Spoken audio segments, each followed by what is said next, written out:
Okay, so first chapter is matter, and the states of matter is what we're going to talk about first. They are identified, the states of matter, we identify them by the placement or arrangement of their particles. When we're talking about particles, we could be talking about atoms, molecules, or ions, and the movement between them, because all particles of all states of matter actually have movement, some more than others, obviously. So the kinetic molecular theory, or the KMT is what we usually call it, is an idea or theory based on that the particles are always in motion. And there are three basic assumptions of the KMT. The first one is that matter is composed of small particles.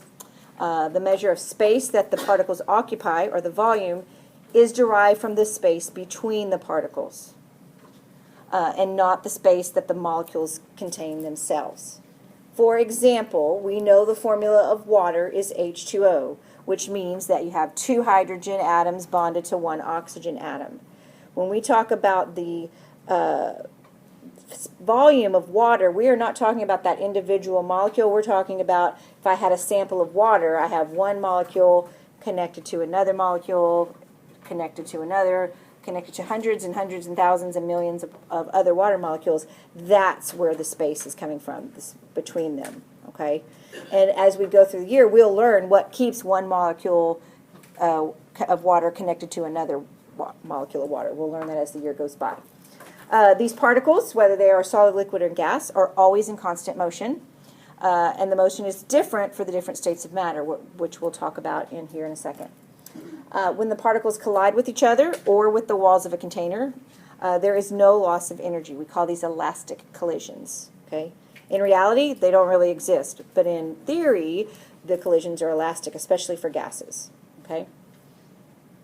And if I go too fast, please slow me down. I tend to talk too fast, so tell me to stop. Okay? First state of matter, and of course this is stuff you've been knowing for a long time, is a solid. Solids have a low, very low kinetic energy. You're going to have the lowest kinetic energy of all the states of matter. And the particles, they vibrate in place. Okay? So they are in a fixed position, but they can vibrate in place. And then, of course, they have a definite shape and volume. The reason they have the definite shape is because they are in a fixed position. Okay? So an example of particles vibrating in place that I can give you a representation of that you'll all understand is if you are sitting at a stoplight and somebody rolls up in their car with the bass turned really, really, really high, can you feel that in your car? You feel the dun, dun, dun. That's because those particles have that ability to vibrate. And so that's why you can feel that movement.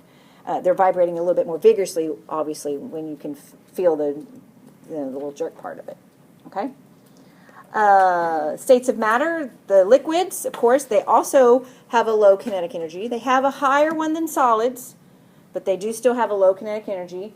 They are close together. They're often touching, but they have the ability to slide or glide over each other. Okay? That's why liquid can flow. That's why I can pour out water, because the particles can slide over each other when you're pouring it out. Okay? They have an indefinite shape. They take the shape of their container, right? But they have a definite volume. And then it's left off the slide, but you have a blank that says relatively blank, and that word is incompressible. So liquids and solids resist compression, meaning I can't push the particles closer together. Okay? This is a solid. Can I push the particles any closer together? Not really. Okay?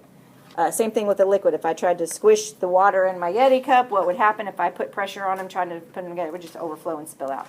Okay? And then the states of matter for gases. Gases have a high kinetic energy. The particles separate and move freely about the cabin. And they also have an indefinite shape and a volume. They will fill the space of their container. Okay? Whereas liquids take on the shape of the container, a gas will fill it completely, top to the bottom. Okay? And of course, gases, because they have a lot of space between the particles, they are highly compressible. Okay, I can compress gas particles very easily. Okay? When we talk about them having an indefinite shape, that they'll fill the space of the container, you probably noticed this yesterday as we were working with those Bunsen burners. If someone didn't light their Bunsen burner quick enough, what could we smell throughout the room? the gas, because it just fills the space. It doesn't just stay right there, it fills the space. Which is also why when someone makes popcorn down the hall, we can all smell it, and then we all want to eat popcorn, because the smell of that's being dissipated through the air fills the space that it can. The fourth state of matter is plasma. This is about all we'll say about plasma right here, because we don't deal with plasma that much in here, okay, because we just can't. But plasma has a very high kinetic energy. In fact, so much so that when the particles collide, they have enough energy to make them into particles of either positive or negative. They are gas-like in that they have a variable shape and a variable volume. They are electrically conductive, which means they will carry an electric current. And then some examples of that are stars. The fluorescent lights we have in here are plasma. Used to be there was plasma TVs, but I don't think anybody has those anymore. They were kind of short-lived. Does anybody still have an old plasma TV? Maybe a grandparent or something that, they hold onto their TVs forever. And then here's just some pictures just because I thought they were pretty. Yeah. A nebula, flames. When you have fire, the flames are plasma. And, of course, stars and all that stuff. Okay. So you have 3 boxes at the bottom, and I want you to draw the particles, including how much energy is going in or out of, depending on which direction you're going, and including the movement. So these little lines represent, this has movement, this has more, this has the most, okay? AP Chem is real big on particulate or particle drawings, and so I've started bringing a little bit of that into pre-AP so that those of you that go on to take AP, you've at least seen it. And sometimes we show gases. In that previous slide, we show them with the little vector arrows of, if they're moving faster, we draw a larger arrow. If they're arrow, that kind of thing. So I'm going to pause while y'all draw. Resume recording. Here we go. All right, next page. Wrong page, wrong way. Sorry about that. Okay, changes and properties of matter. There are 2 types, which is our main goal of today, is to understand the difference between physical and chemical properties and physical and chemical changes, okay? Because we can't really classify matter until we learn how to tell if it's a chemical or physical change, because that's how we classify matter, what they can do. So, first thing is a physical property, okay? A physical property are characteristics that can be observed without changing the identity of a substance. Generally, it's things we can observe with our senses, okay? And that is a physical property. So, for instance, Ben has blonde hair. Did I change Ben's hair in any way by noticing that he had blonde hair? No, that would be a physical property of Ben, that he has blonde hair. Okay? Flowers smell better than skunks. That is a physical property, right? I can definitely observe that without changing either one of those. Okay? Touch, it feels rough, smooth, right? Cactus have thorns. That would be a physical property of cactus. Okay? So I can observe it without changing the identity of it.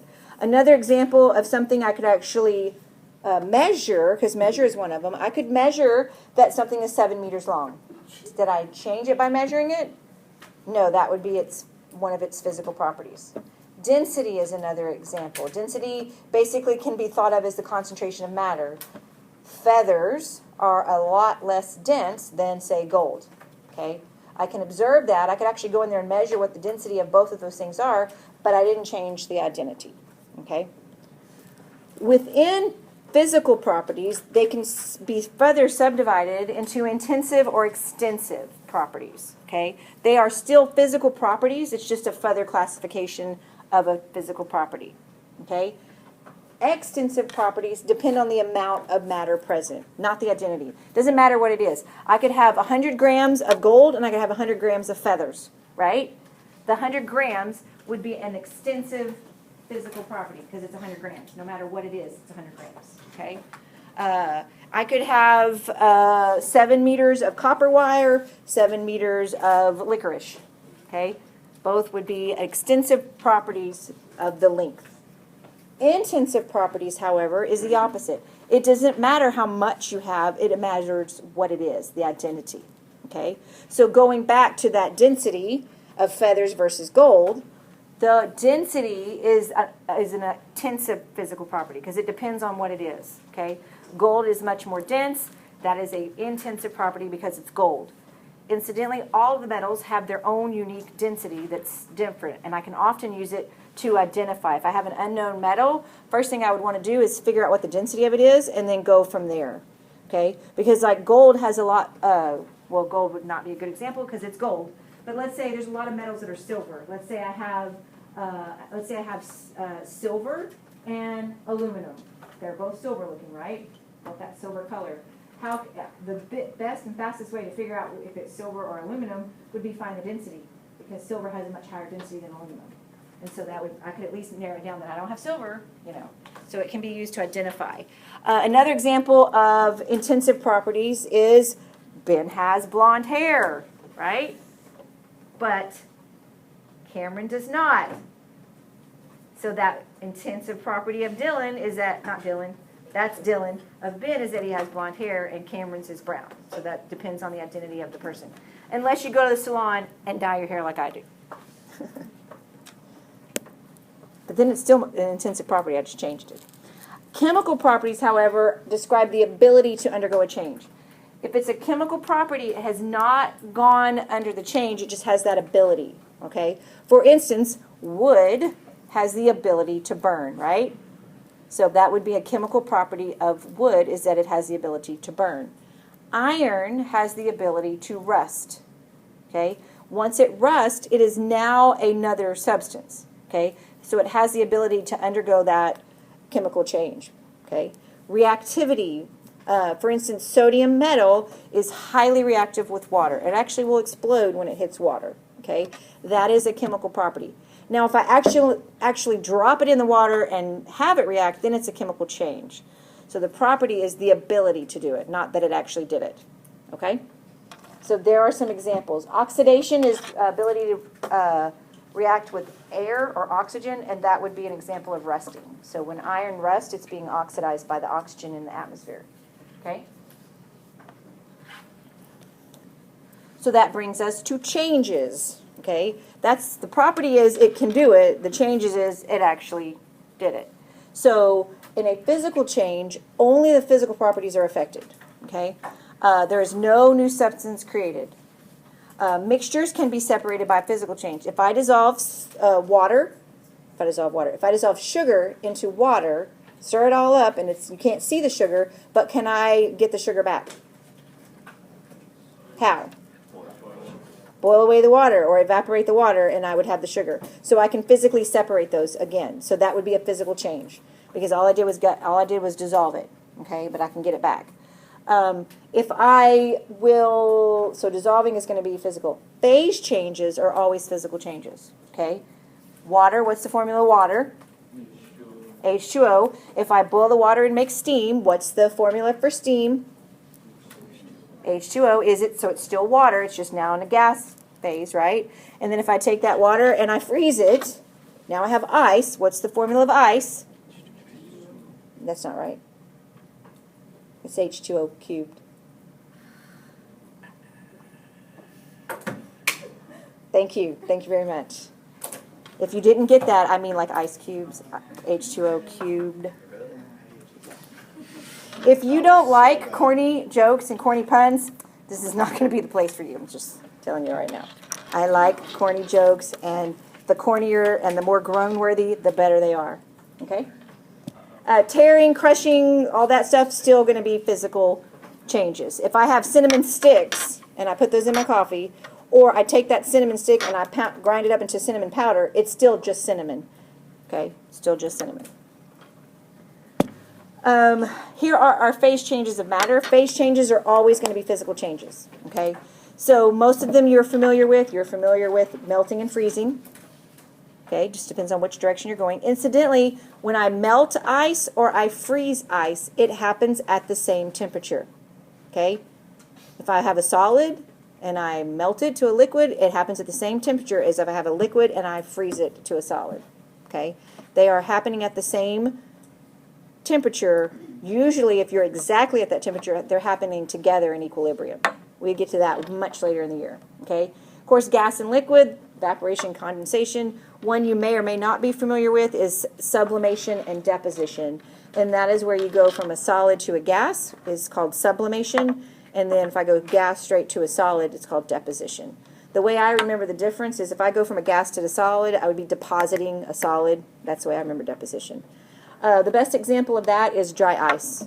Okay, dry ice is frozen CO2, and if I were to put it out on the counter, it would evaporate straight to a gas. You would skip the liquid phase altogether.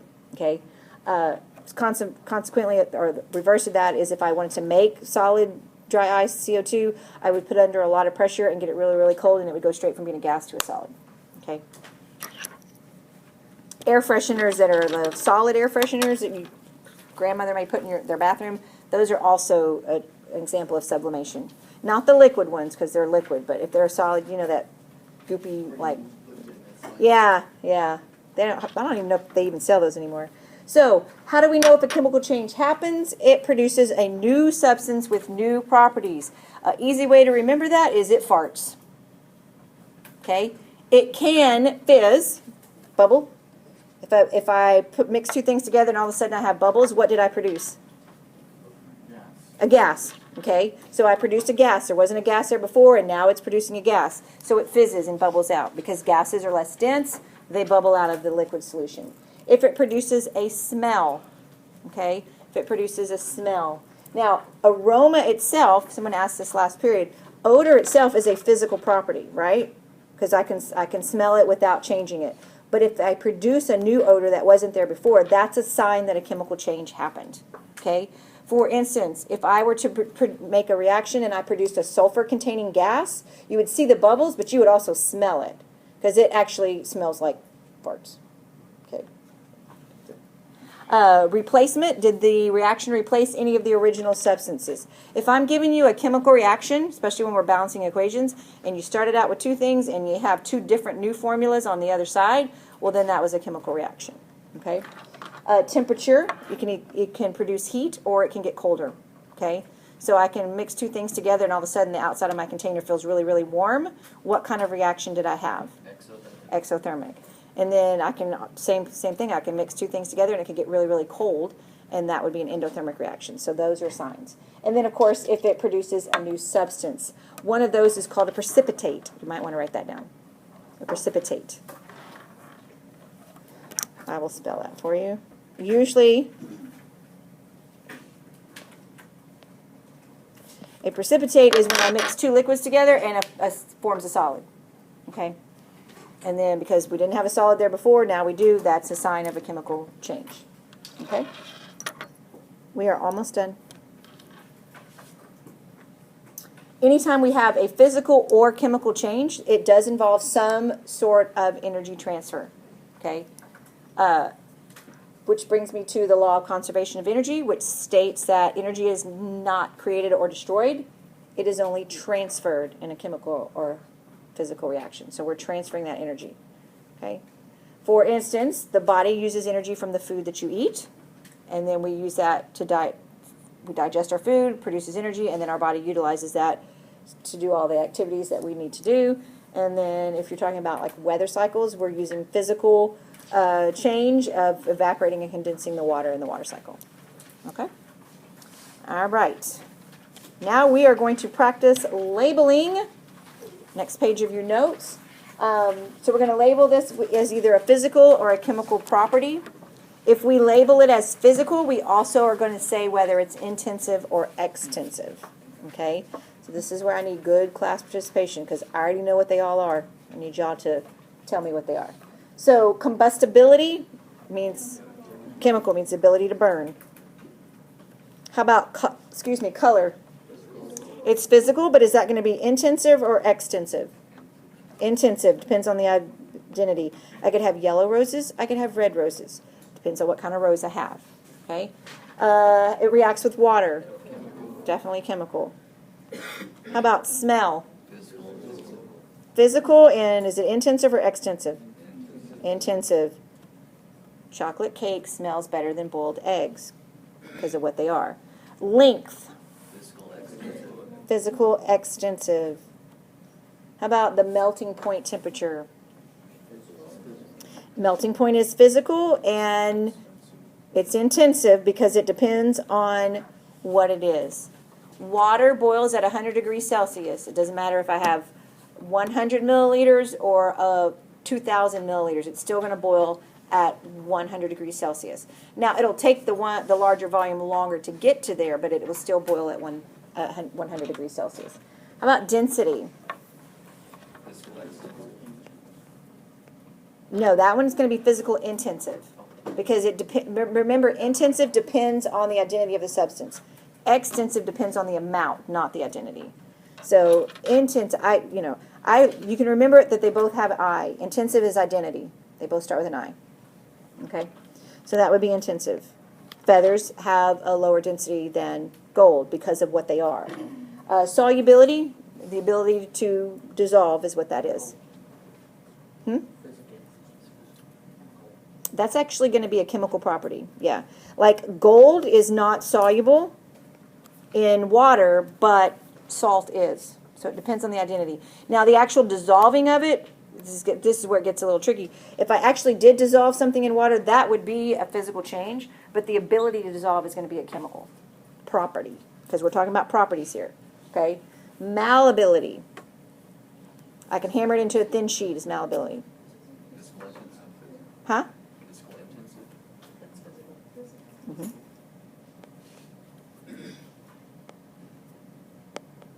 Reactivity. Chemical. Volume. Physical, extensive, and then ductility.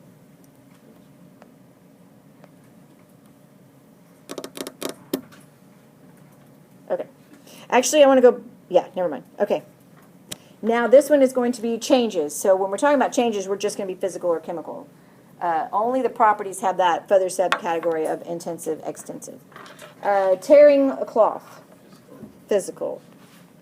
Oops, I forgot to tell what I was going to write. Physical. How about pounding into a sheet? Physical. Dissolving in water. Physical. Fermenting wine. Chemical. Yeah. You're producing, you're actually converting the sugar to alcohol, so that is definitely a new substance. Electrolysis is passing electric current through, say, water. And what happens is I pass the electric current through water, and it breaks apart back into its oxygen and hydrogen separately. So that's definitely chemical. Melting. Physical. Breaking a window. Stirring. Boiling water. Explosion. Digesting your food. That is chemical. It does not come out the way it went in. Distillation. Distillation is utilizing, if I have a mixture of something and they have different boiling points, I can separate them by their boiling points. So that would be physical. And then washing your clothes. Physical. Okay? Any questions? It seemed pretty straightforward. Okay. Let me stop the recording.